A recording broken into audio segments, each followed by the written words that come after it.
welcome to Word on the Street. My name's Holly Byers. I'm the managing editor of the Times News, filling in for Rob Walters this week as he's on vacation.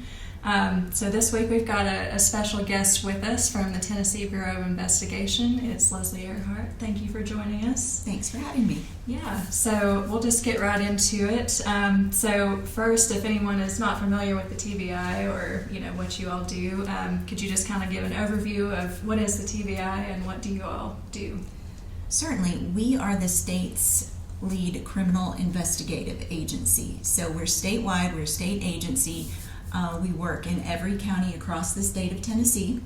We're broken up into 4 regions: Upper East, East, Middle, and West, and I'm assigned to the Upper East region, which consists of 21 counties. Okay.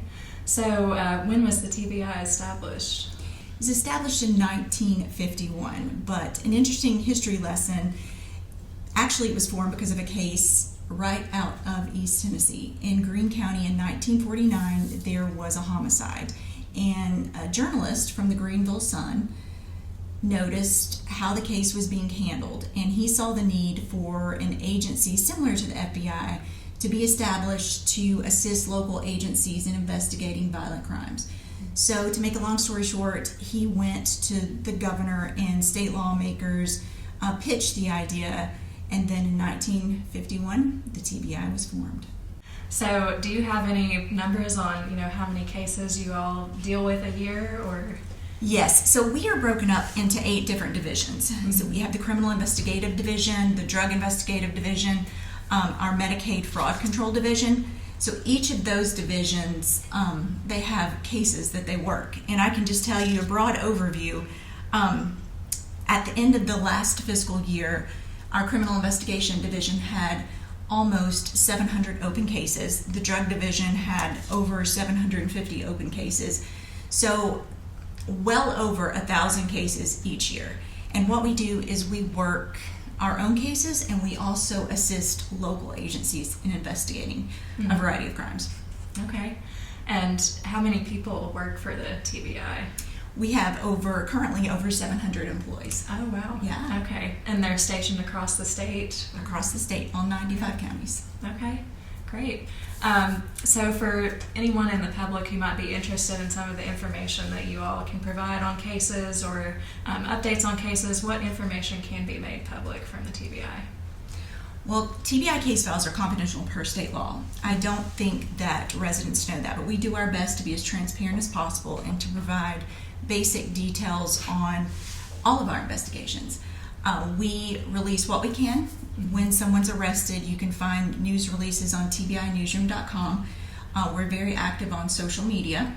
We also have our website, tn.gov/TBI, and there is a wealth of information on the website. You can find statistics, you can find information about our annual report, the type of cases we investigate, statistics.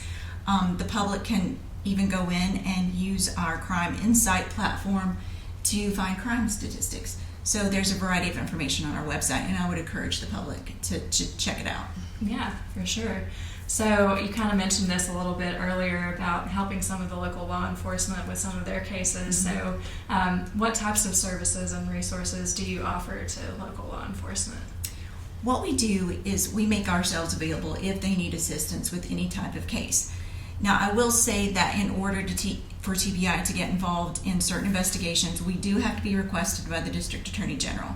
But what our agents do, if a local law enforcement agency needs assistance with investigating any type of crime, we are available to assist them.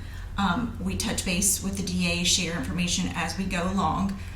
And sometimes it's as simple as just offering an extra set of hands. Mm-hmm. Other times, maybe we have an agent that has received specialized training, and that particular department may need their services. So it really just depends on the situation, on the case, and what's needed. But we're there to help. Yeah. Okay. So a lot of people may notice locally that you all are often involved in any kind of officer-involved shooting. Is that just a decision from the DA, or how do you all typically? So we investigate officer-involved shootings at the request of the District Attorney General for the jurisdiction where it occurs. I won't say that we investigate all officer-involved shootings across the state, but we do investigate the majority of them, especially in the East Tennessee area. You're seeing quite a few more of those in the last few years in this particular region. And almost always we will be requested to investigate an officer-involved shooting in this particular region. Okay. Do you have any insight on how many local cases you all are currently assisting with in Northeast Tennessee? Or? I do not have a number, but as you know, in the news business, you see T.B.I. pop up pretty much everywhere. Arson investigations, even just fire investigations where arson's not suspected. If an agency needs assistance with determining the cause, we'll get involved. Homicide investigations, death investigations, our drug investigation division in this region, it's been extremely busy over the last year. Our drug agents seized a record amount of fentanyl within the last year, so any type of investigation that you can think of, T.B.I. is pretty much involved. Okay. So I'd like to hear a little bit about some of the technology and tools that you all use to complete these investigations or assist with them. Any new technology that you all have recently started using? Right off the top of my head, something that comes to mind, we now are utilizing rapid DNA testing. And essentially what that does is you can analyze a DNA sample and produce a usable DNA profile in about 90 minutes. Now, where that comes in handy and where it was used in the last several months was in the flooding, the deadly flooding, to identify victims.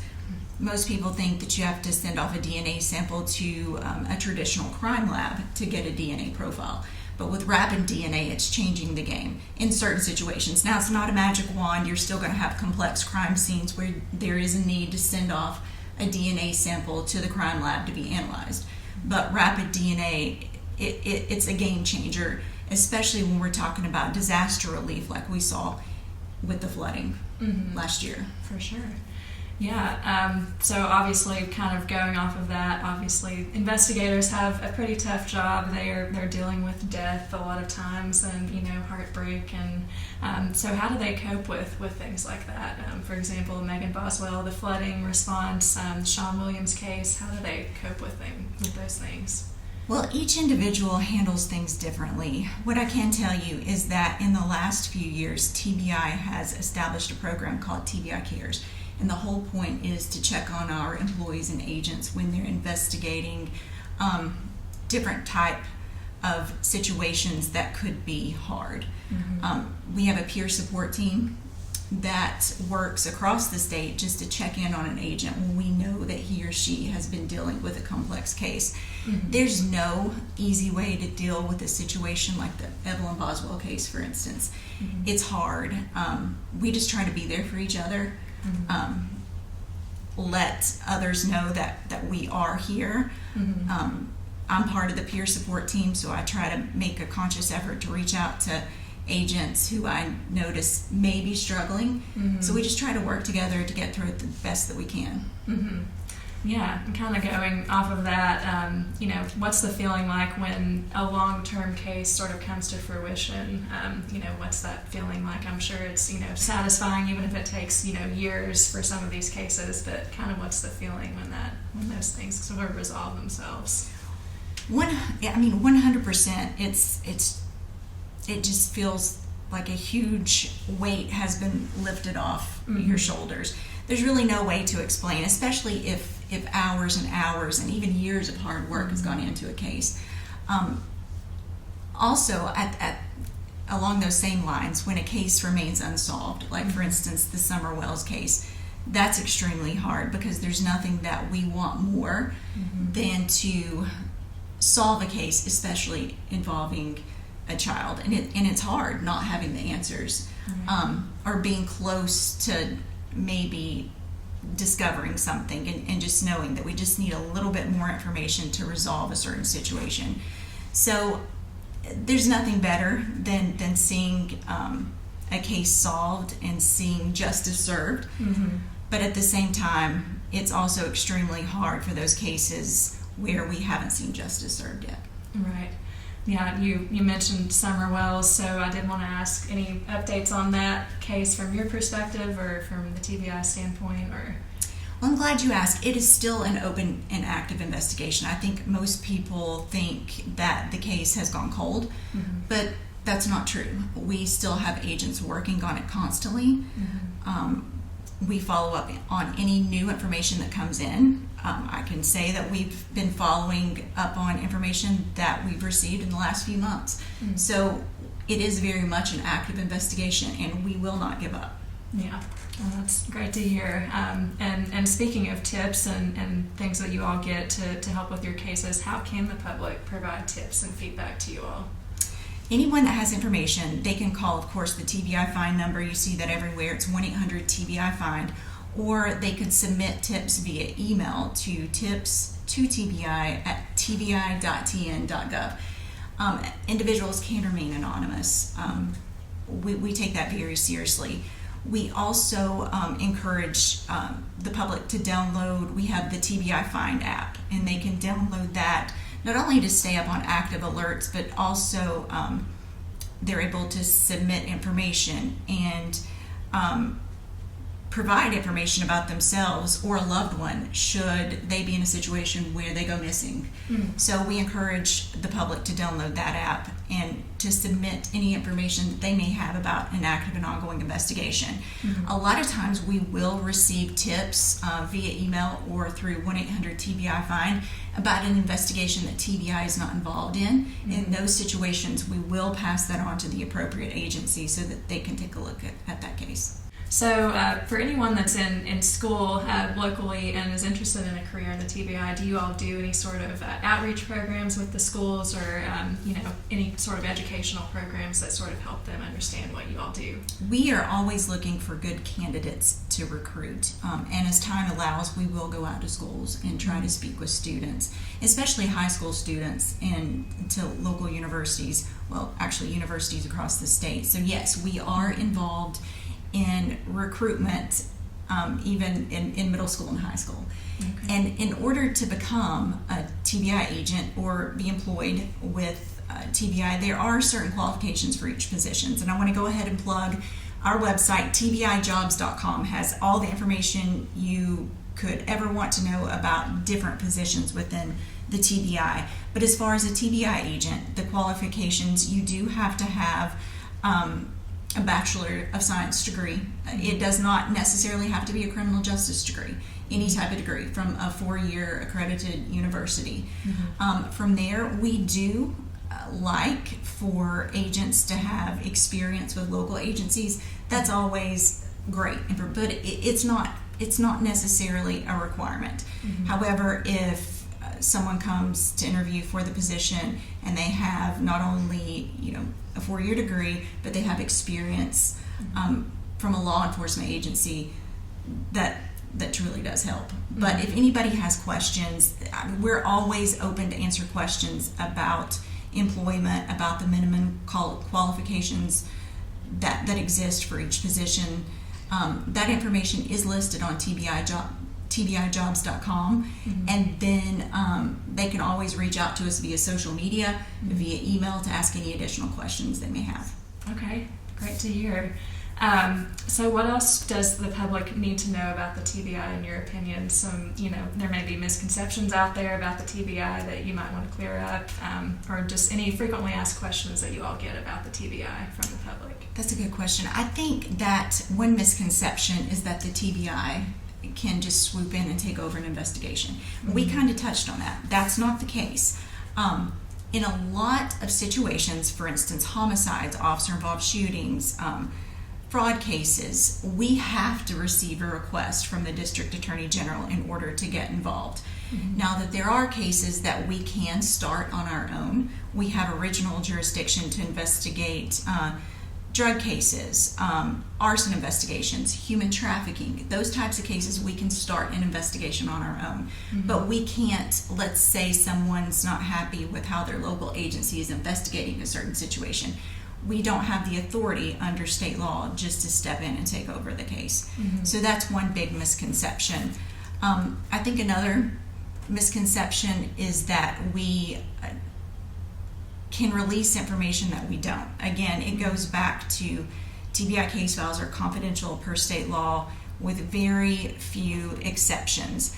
So we can only release certain information about an investigation.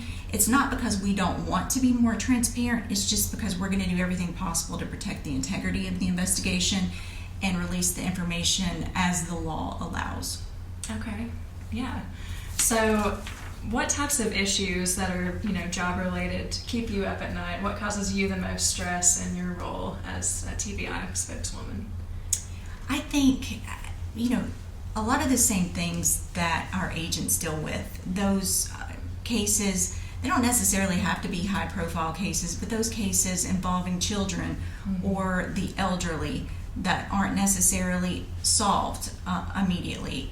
And even if they are solved, just knowing what an individual goes through. I think it's hard to be in this position or any position within law enforcement and condition yourself not to feel emotions that innocent victims feel. So that it's really difficult sometimes to, I guess, shake it off and just try to go about your daily life when you dealt with a particularly heinous type case or a situation, as I previously mentioned, where a child has gone missing and they've not yet been found. So that's what bothers me most. That's what stresses me out. I always want to try my best to relay the information that I'm able to per state law. I hope that I articulate the information that the public needs to know to help us with investigation. So those are all the things that I worry about. Yeah. Okay. Well, anything else you'd like to add about the work you do or the work TBI is doing in the region, or anything people should be aware of? Yeah. One program that I meant to mention earlier when you gave me an opportunity that we are really excited about, that we just released information about recently, is the Safe Senior TN program. What we've done is created a website, safeseniortn.com, to relay information to seniors about scams, to teach them what to be aware of, because that is such a big problem, not only in this area, but across the state and across the country. So we would encourage the public, even if you're not a senior, to go check it out. There's some very common sense, easy to understand tips on there.